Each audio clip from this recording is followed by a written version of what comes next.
pašlaik notiek grupas un cīņu biedru gremdēšanās Gangā. Es šodien negremdēšos, jo es esmu noķērusi klepuniesmas mazliet un negribu, lai tas viss vairojās. Tā kā es vēl šeit būšu un paspēšu iegremdēties Gangā citreiz.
Es izbēru Latvijas, Liepājas, Jūrmalas, Smiltiņas, Gangas krastos, un tomēr ir liela atšķirība. Šīs ir gaišākas, un šīs ir tumšākas un mirdzošākas. Nu, lai dzīvo tauta draudzība. Atrodamies Gangas krastos, un kā jau es teicu, tiks simboliski savienotas Latvijas un Indijas kultūras. Šis ir mūsu Baltijas jūras ūdens.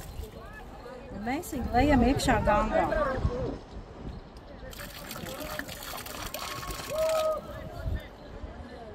Bet apmaiņai mēs ņemam, smeļam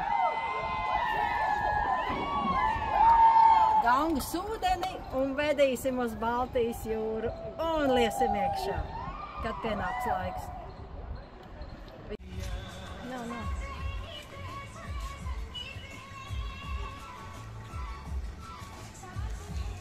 Maza forša kafēniciņa Gangas krastā.